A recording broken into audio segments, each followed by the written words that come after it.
Thank you. Muito boa tarde a todos. Estamos aqui devagarinho a receber aqui os nossos participantes. Sejam todos muito bem-vindos. Se me puderem confirmar aqui no bate-papo, se me conseguem ouvir, se me conseguem ver bem, agradecia. Hoje em dia começamos as reuniões e os webinars todos com este contexto para garantir que nos conseguem ouvir bem, faz parte desta nossa nova forma de fazer as coisas. Sejam bem-vindos a este webinar, esta conversa que vamos ter aqui um bocadinho para partilhar aqui convosco. Sou em vídeo ok, obrigada, Ângela Marques, que se junta aqui a nós. Já penso que estamos a andar bem, muito bem-vindos.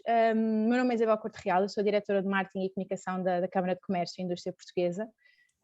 Este webinar está a ser gravado, só para vos dar essa nota, vai estar disponível na nossa conta de YouTube, se depois quiserem voltar a revisitar aqui algum dos temas que vamos falar. Caso queiram partilhar alguma dúvida, alguma questão, podem usar o bate-papo, quanto mais interativo, melhor. Portanto, agora entrando diretamente aqui no tema do nosso webinar de hoje, a formação, e a formação como uma ferramenta essencial para o crescimento, para a aprendizagem, tanto dos gestores como das suas equipas, e beneficia obviamente não só os próprios, mas também todas as organizações que gerem ou onde estão inseridos. Nós aqui na Câmara de Comércio temos este facto muito presente, e a verdade é que a formação faz parte da CCIP desde que foi criada há mais de 187 anos. Já na altura, nos estatutos, se falava em formação mais numa lógica mercantil, e tem sido algo que nos tem acompanhado desde sempre. E, portanto, todas as ações de formação que nós desenvolvemos são pensadas precisamente para as empresas e para os gestores que querem fazer as suas organizações crescer. Alguns estudos mostram que 70% dos gestores portugueses não têm formação superior, e foi precisamente a pensar neles que nós criámos uma pós-graduação de gestão para gestores de PMEs, que é um programa que proporciona uma visão global e abrangente da gestão, mas muito adaptada à realidade das empresas portuguesas e com um valor de investimento bastante competitivo. Tudo aquilo que nós fazemos aqui na CCIP fazemos em parceria, e esta pós-graduação não foi exceção. Foi desenvolvida com a Nova SBE, que é uma universidade de referência no top 30 mundial das melhores do mundo e que tem um corpo docente excepcional. E, portanto, o que vos propomos hoje é uma pequena antevisão daquilo que poderão vir a encontrar nesta formação. Primeiro porque o nosso convidado é o coordenador do curso e é um orador fantástico, mas depois porque ele vai partilhar convosco precisamente a importância da profissionalização para quem gera empresas. A terceira edição da pós-graduação vai arrancar em março e, portanto, Nadim, boa tarde, obrigada por se juntar a nós e por partilhar aqui um bocadinho connosco este tema tão importante. Obrigado, Isabel, e o que é que podia ser interessante, em vez de eu falar da pós-graduação, falar um pouco sobre o que é que são os grandes desafios das nossas organizações e das empresas em geral, e tipicamente quando estamos a falar de empresas mais pequenas, os desafios específicos que nós enfrentamos, não é? E tipicamente quando eu digo uma empresa pequena, ela é pequena só porque ainda não cresceu, e o crescimento torna-se o principal desafio. Nós gostamos muito de PMEs em Portugal, e devíamos gostar de PMEs, mas devíamos gostar de PMEs que crescem. Porque infelizmente temos muitas PMEs em Portugal que eu vou chamar PMEs de substituição de emprego, e para aí eu tenho de dizer às pessoas, se não tiveres crescimento, desiste de fazer aquilo, porque é mais, os custos são altíssimos comparado com resultados, e espero que isto não seja visto como negativo ou insultuoso para pessoas que estão a ver, não é? Quando olhamos para a gestão e gestão em Portugal, eu acho que gestão mundial, acho que é difícil analisar a gestão sem pensar nos últimos 3 anos, não é? Eu acho que toda a gente se lembra, em março de 2020, quando eu estava na Madeira à altura e ligaram-me para voltar a Lisboa, e fechei-me em casa e comecei a levar o lixo com luvas de plástico, não sei se alguém se lembra desses dias, em que descobrimos que era muito duro ficar com os miúdos lá em casa, e eu acho que é interessante sempre analisarmos e olhar para trás nesses últimos 2 anos e pouco, e tentar perceber o que é que aprendemos, não é? E para mim, 3 lições estão, uma lição mais divertida, que é descobrir que eu gosto muito dos meus filhos quando estão na escola, mas quando estão fora de escola irritam profundamente, eu acho que isto toda a gente descobriu, e eu gosto dos meus filhos, por isso espero que isso seja visto como positivo, mas do ponto de vista de negócios, do ponto de vista de empresas, eu acho que há 3 lições muito importantes. A primeira é que muitas das alterações que fizemos ao nosso modelo de funcionamento, seja ele trabalho remoto, seja ele reuniões remotas, seja ele não ter de meter no trânsito durante 2 horas para ir para uma reunião, etc. Muito disto que fizemos por causa da pandemia, fazia sentido antes da pandemia. Ou seja, foi preciso uma pandemia para nós mudarmos coisas que eram tão óbvias. Eu acho que a primeira pergunta é porquê? E a resposta é simples. Organizações não gostam de mudança. E organizações vão resistir à mudança e foi preciso uma pandemia mundial para as organizações aceitarem a mudança. E por isso isto é uma primeira notícia que eu acho que é negativa, mas tem pouco a ver com a nossa visão do que é ser uma organização, não é? E tipicamente o que é que nós vemos quando eu penso organização, eu penso o oposto de mudança. Isto é um grande desafio para uma PME, porque uma PME precisa de mudança para crescer, mas ao mesmo tempo uma PME precisa de organização. E este dilema eu acho que faz parte do principal desafio de qualquer gestor de uma PME. A segunda lição é muito mais positiva. É que eu suspeito que 90% das empresas e pessoas em Portugal mudaram em 2 semanas. Foi uma coisa fantástica, eu acho que já partilhei isso com muita gente, eu consegui comprar um terreno, fazer crédito de habitação, tudo isto sem nada, sem ir ao banco, fazer tudo remotamente, ou seja, foi graças a centenas e milhares de pessoas que conseguiram ir para casa, ligar ao computador, trancar os miúdos da casa de banho, etc., que conseguiram pôr esta economia a funcionar. Eu acho que a segunda notícia é muito mais positiva, é que as organizações podem não gostar das mudanças, mas pessoas individuais são capazes de mudança de forma fenomenal.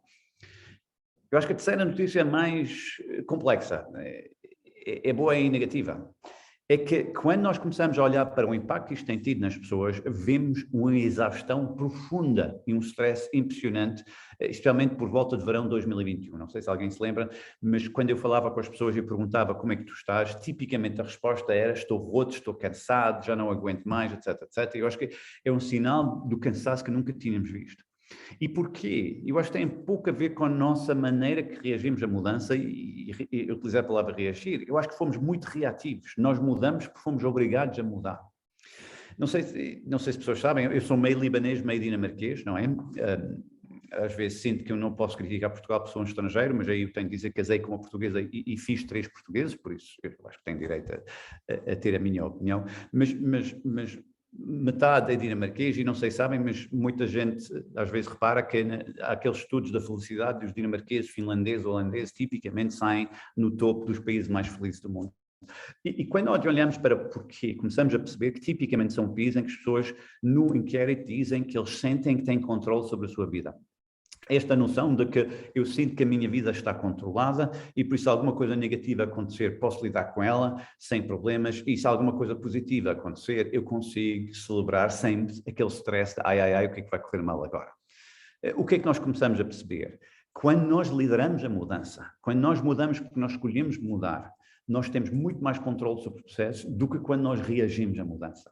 E, infelizmente, o que é que eu sinto acontece muito em PMEs portuguesas é que nós não só reagimos durante a pandemia, mas estávamos a reagir antes da pandemia e o risco é que nós vamos continuar a reagir depois da pandemia. Nós não estamos a gerir, estamos a reagir. E a realidade é que ninguém aguenta. Leva rapidamente a burnout, a cansaço, a stress, a ansiedade. E o que é que nós sabemos de pessoas ansiosas e estressadas? Se há uma coisa que eles fazem mal, é tomar a decisão. Começam a tomar decisões de forma errada, tomam as decisões fáceis, deixam para trás as decisões difíceis e o impacto geralmente é que a organização começa a perder tração, começa a perder flexibilidade e começa a perder rentabilidade. E por isso eu acho que a pandemia ensinou-nos nada novo, ensinou-nos que quando tentamos organizar, criamos resistência à mudança, ensinou-nos que individualmente, especialmente empresários em nome individual ou pequenos gestores, são muito bons a mudar, mas ensinou-nos, se nós não lideramos a mudança e estruturamos a mudança, vamos entrar rapidamente em burnout. Eu acho que nestas 3 lições conseguimos ver tipicamente um historial de muitas PMEs portuguesas nos últimos 10 anos. Porque o ponto é esse. Não foi a pandemia que trouxe stress. Eu não me lembro de ninguém numa PME em 2019 a me dizer, Nadim, a minha vida é fácil. Não me lembro de ninguém em 2018 dizer, pá, vida profissional, vida pessoal está resolvido. Eu tenho um grande equilíbrio na minha vida. Tipicamente, se eu olhar para trás, 2010, 11, 12, 13, 14, 15, todas as PMEs com quem eu tenho cruzado e jovens empresários e empresários, todos reportam a mesma coisa. Crescente pressão no trabalho, crescente dificuldade de atingir resultados e tipicamente quando chegamos a um certo patamar de crescimento. Ou seja, eu consigo chegar a um certo ponto, mas quando preciso juntar outras pessoas e trazer outras coisas, eu começo a sofrer. E é aí que normalmente eu digo, é aqui que temos que começar a profissionalizar a nossa gestão.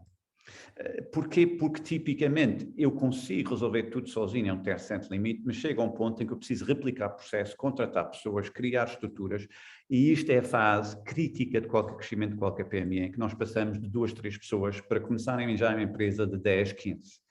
E pessoas podem me dizer, mas Nadim, eu sempre quis ter uma empresa pequena. Mas a realidade é que é muito difícil ficar pequeno. Temos que começar a pensar numa organização que cresce mais para permitir a nossa ambição crescer em linha com ela.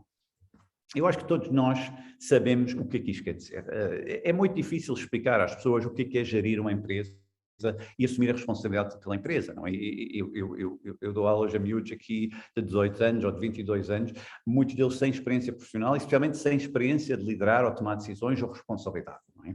E quando eu tento explicar o que é gerir hoje em dia, o que é liderar, e especialmente o que é liderar uma PME hoje em dia, eu dou o seguinte exemplo, eu digo sempre, hoje em dia um gestor de uma PME está sujeito a pressão enorme de 3 grandes grupos de pressão. Não é? O primeiro são os acionistas, que pode ser, eu posso ser o meu próprio acionista, a minha família, etc, que pressionam, porque perguntam porque é que lançaste o negócio, porque é que estás a fazer aquilo, vale a pena, não vale a pena, etc. O segundo grupo são os meus colaboradores, podem ser 2 ou 3 amigos, podem ser 5 ou 6, podem ser alguém que trabalha em part-time, mas são pessoas que também olham para mim e também exigem coisas de mim. Não é? E o terceiro grupo são os meus clientes, que acho que toda a gente sabe, são muito simpáticos, mas também exercem enorme pressão sobre a organização. E quando analisamos estes 3 grupos, sentimos o gestor muitas vezes espremido no meio. Porquê? Porque o que é que o acionista quer? O acionista quer retorno, mesmo quando eu sou o meu próprio acionista. Eu sou casado com a minha mulher, nós podemos ter planos para o ano, queremos enviar o nosso filho para os Estados Unidos, temos dinheiro para isso ou não? Ou seja, há uma enorme pressão em cima de nós de não só trazer rentabilidade, mas de trazer rentabilidade com alta previsibilidade. Pessoas querem saber quais vão ser os resultados daqui a 2 anos, ou 3 anos, ou 4 anos.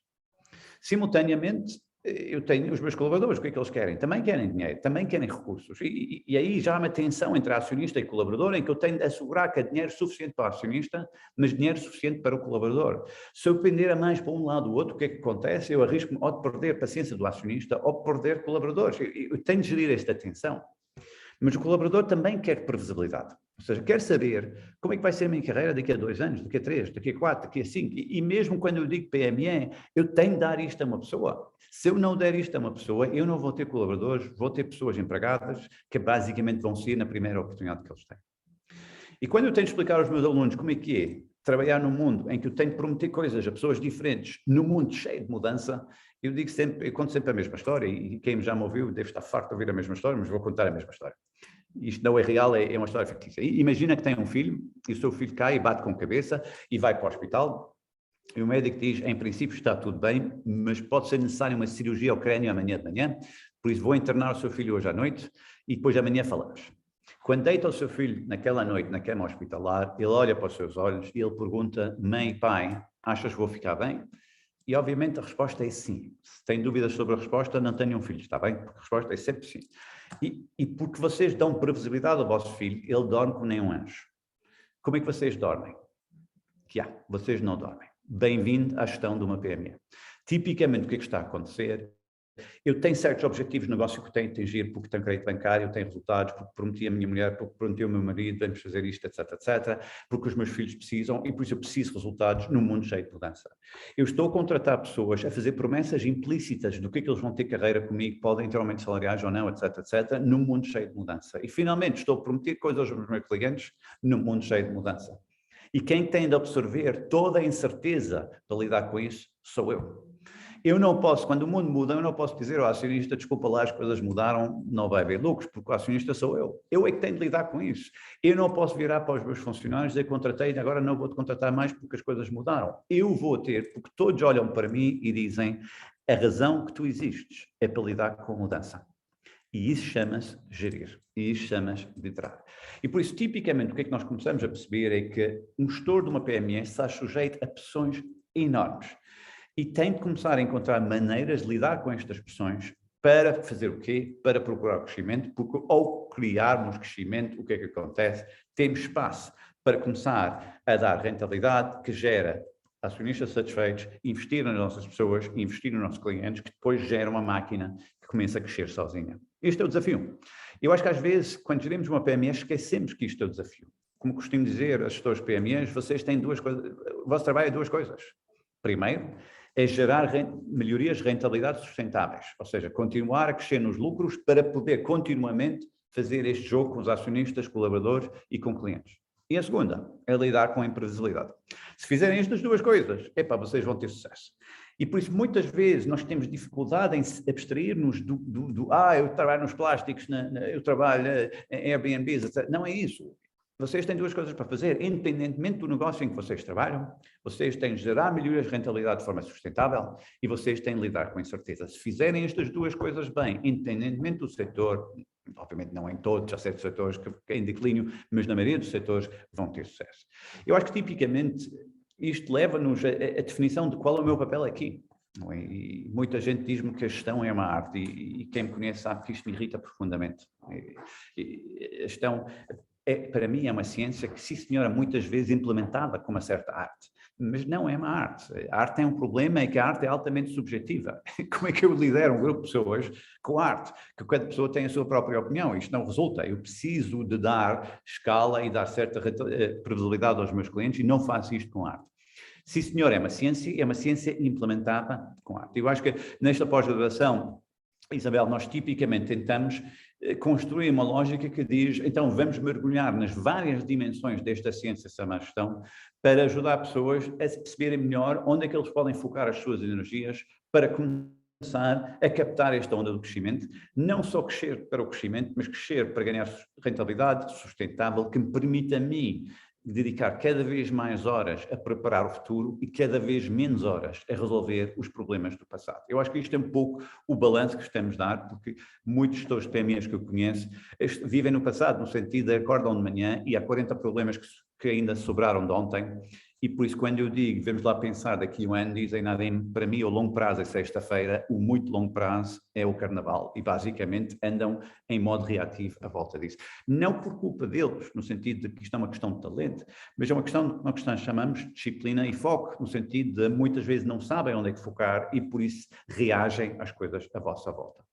Agora, quando nós perguntamos a estes gestores porquê que vocês acham que trabalham assim, normalmente nós ouvimos duas respostas, não é?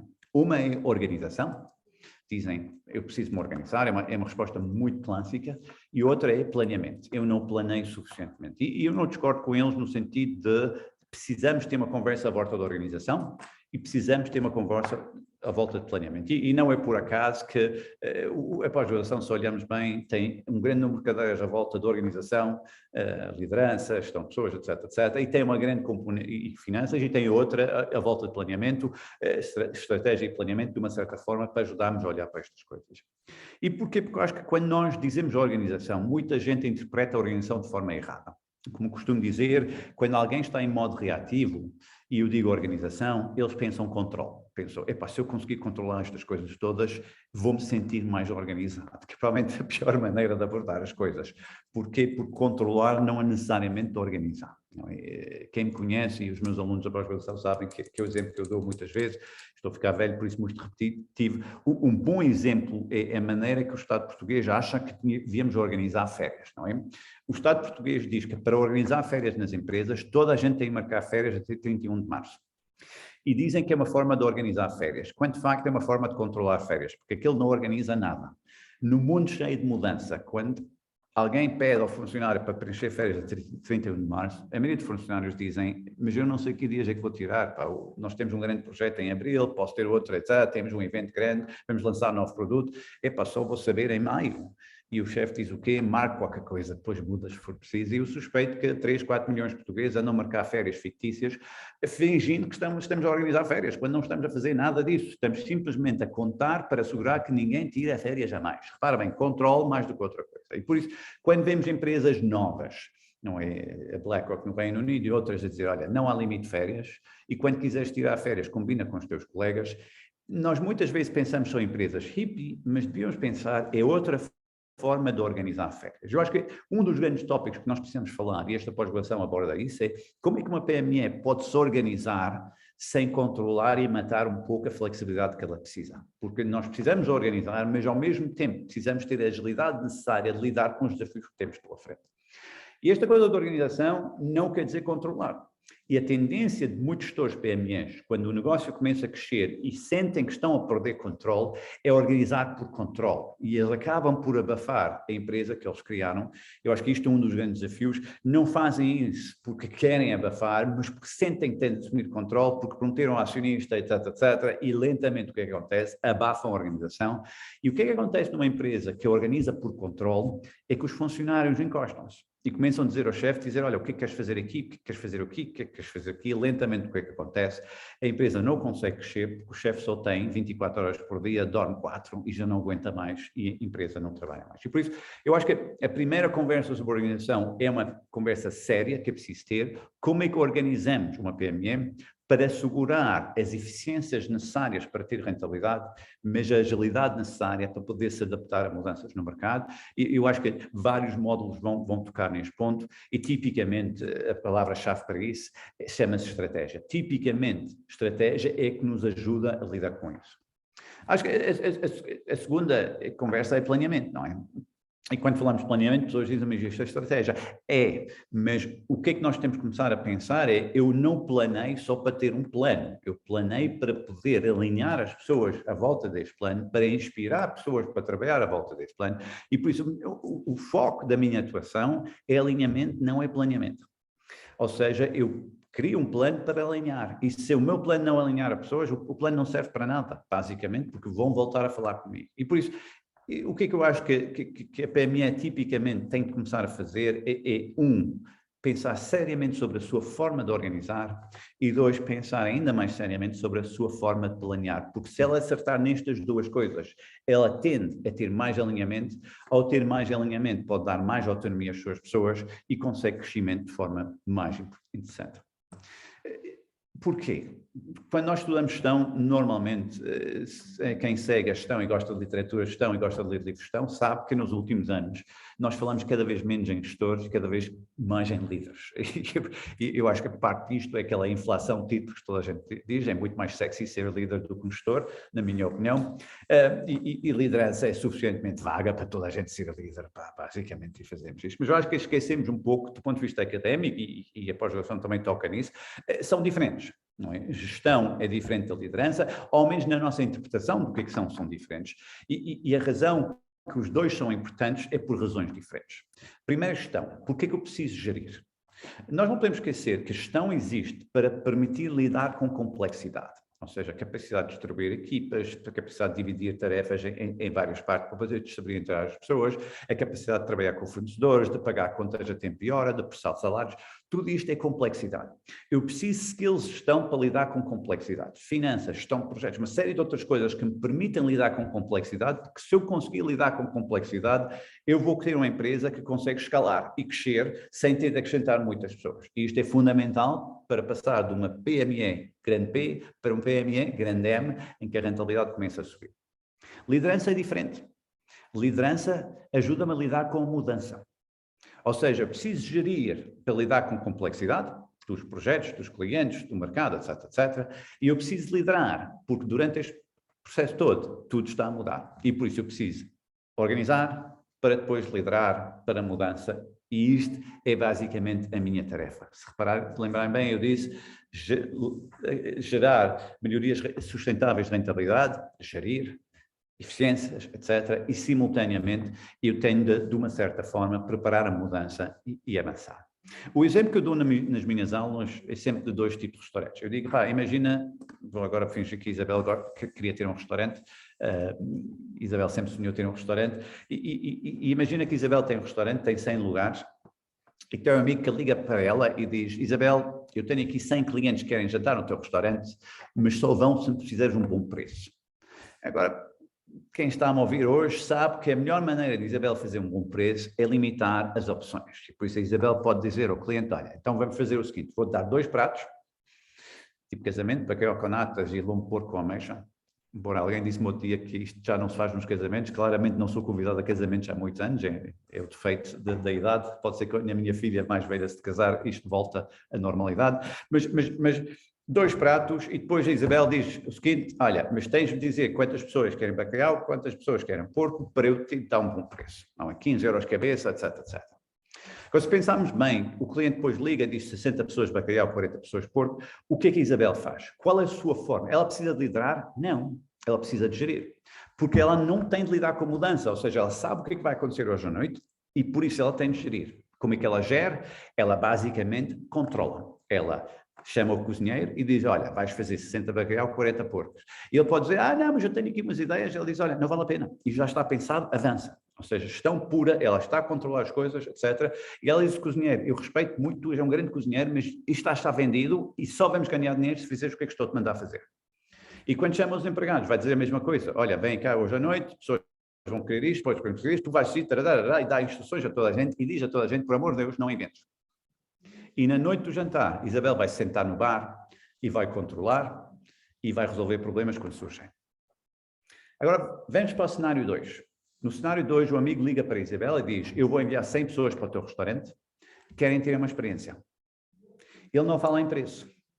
E agora a Isabel começa num processo de pensamento diferente, porque ela começa-se a perceber que a sua rentabilidade não depende de controlar custos, a sua rentabilidade depende da sua capacidade de vender mais a cada cliente. Se cada empregado consegue convencer cada cliente a ter uma sobremesa, uma entrada, mais um whisky, mais um vinho mais caro, o mundo muda. Ela agora tem de liderar, não pode gerir. Ela não pode dizer ao cozinheiro o que é que fazer. Ela chama o cozinheiro e diz, olha, vem 100 pessoas que querem ter uma experiência. Como é que tu achas que nós podemos maximizar a rentabilidade? E juntos vão trabalhar numa coisa em que ele vai desenhar, ou ela, a cozinheira, vai desenhar uma emenda que eles acreditam vai levar ao maior consumo. Vamos pôr umas entradas, etc, etc. Quando chamam os empregados, o papel de Isabel muda radicalmente também, porque agora ela tem de assegurar que eles conseguem tomar milhares de pequenas decisões hoje à noite que maximizam rentabilidade. A maneira que ela traz, fala com eles, é completamente diferente. Ela tem de os inspirar, o motivar, muitas vezes incentivar, muitas vezes falar de prémios, etc, etc, e criar um espírito coletivo entre ela e eles, em que todos ganham quando alguém ganha. Eu acho que este exemplo é um clássico do que é que nós vimos. A Isabel fez bem em ser uma gestora no primeiro caso, fez bem em ser um líder no segundo caso.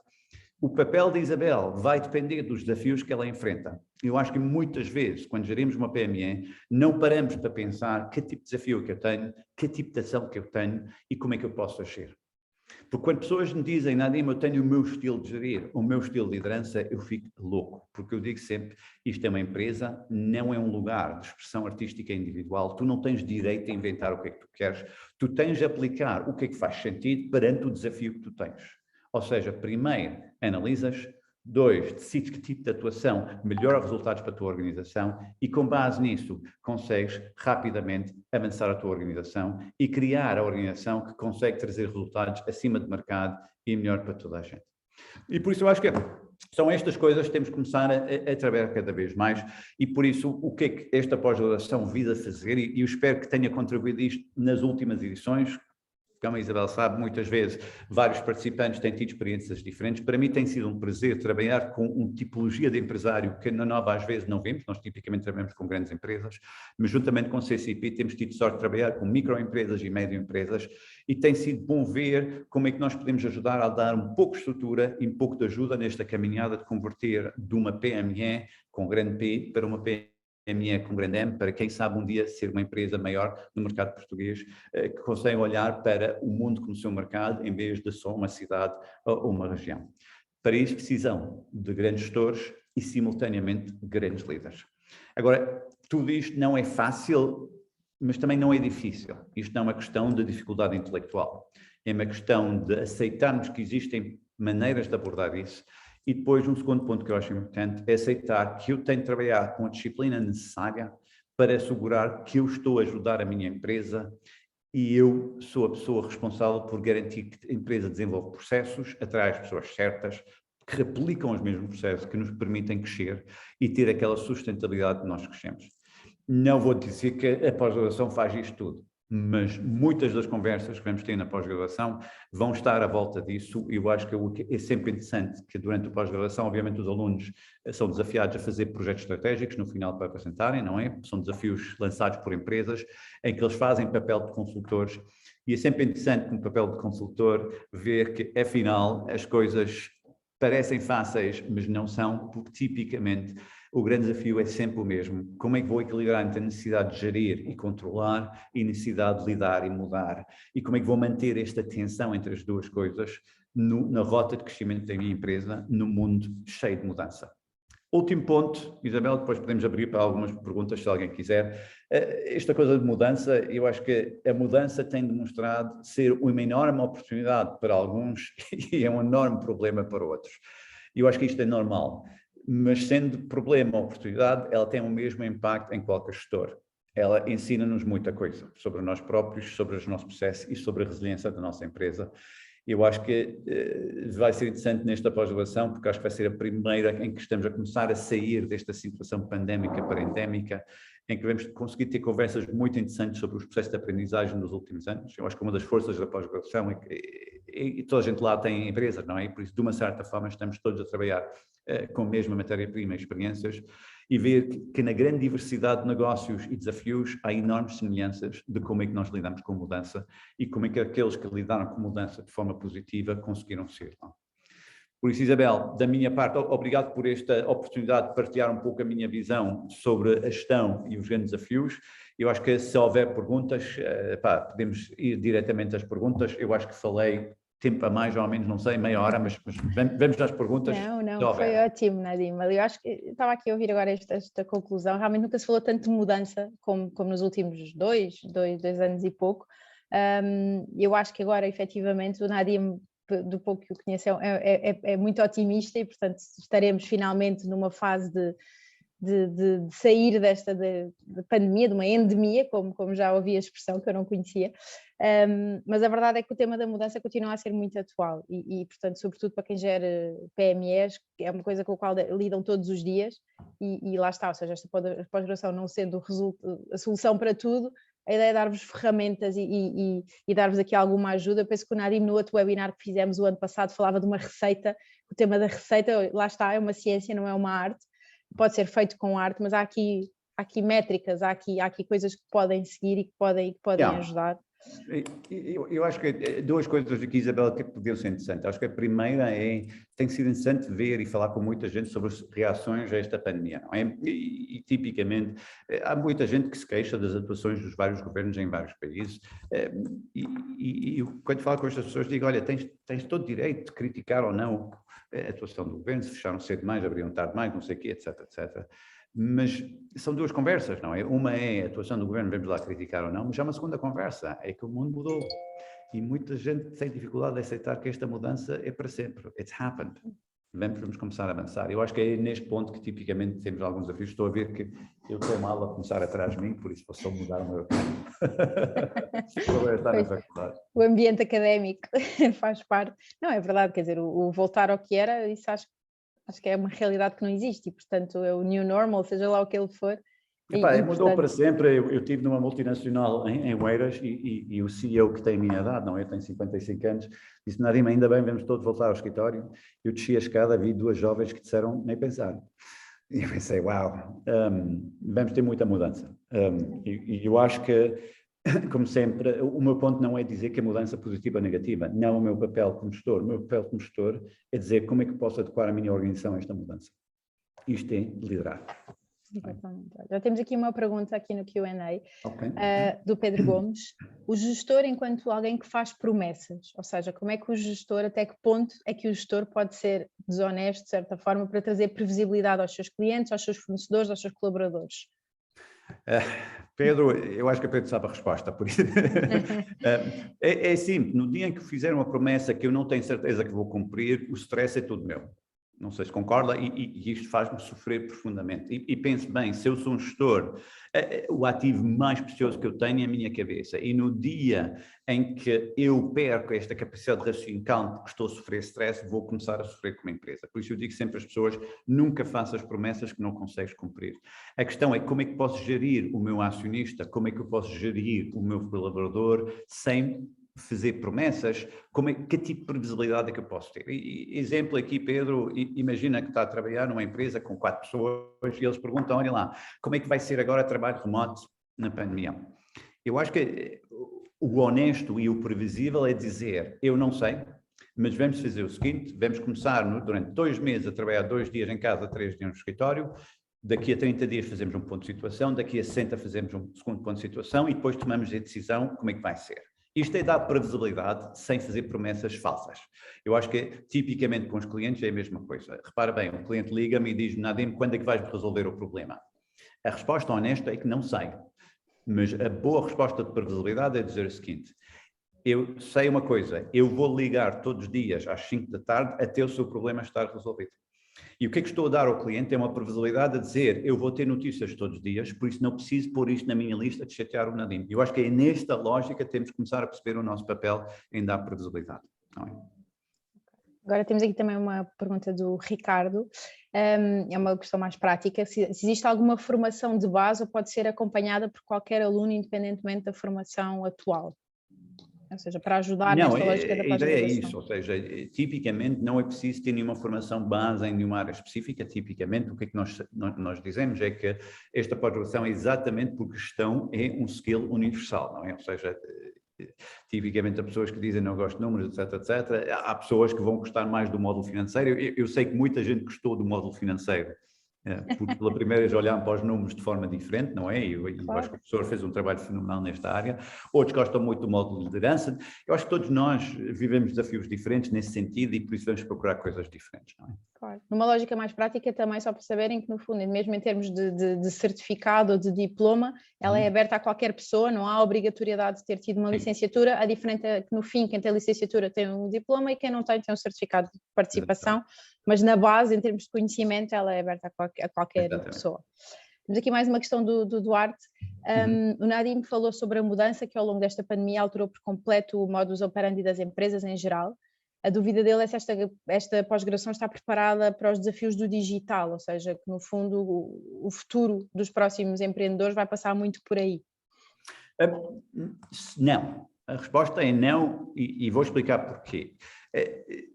Sim, eu concordo que o digital fará parte de grande parte das transformações que as empresas vão fazer, mas eu acho que as pessoas perguntam às vezes qual é a vossa estratégia digital. Eu digo, não há uma estratégia digital, há estratégia e digital faz parte da maneira que eu abordo estrategicamente e por isso nós não vemos, obviamente vai haver uma certa abordagem sobre marketing digital e coisas dessas que fazem parte do marketing hoje em dia, mas o digital estará entre as linhas, não há nada específico que diz exatamente desta forma que tens de fazer, porque isto não é um curso técnico, isto é um curso de gestão e a nossa lógica é simplesmente dizer, para eu gerir bem, uma ferramenta como digital é tão importante como eu perceber a área financeira e a área de liderança, por isso a digital faz parte das nossas conversas, eu acho que há alguns módulos vai ser mais presente que outras, mas não é um curso de transformação digital e quem procura saber mais sobre o digital, isto não é o curso para si nesta perspectiva. Uma lógica mais abrangente, não é? No fundo, da gestão como um todo. A ciência, tipicamente, eu digo sempre, há ferramentas, digital é uma ferramenta, a publicidade é uma ferramenta, etc, etc, e depois a gestão. E tipicamente no PME eu tenho de ser o Chief Marketing Officer, Chief Technology Officer, financeiro, eu tenho de ser um pouco tudo e por isso a ideia é como é que vou construir uma organização. Isto é para mim a chave disto tudo, que não depende de mim tanto como dependia o ano passado. Exato. Muito bem.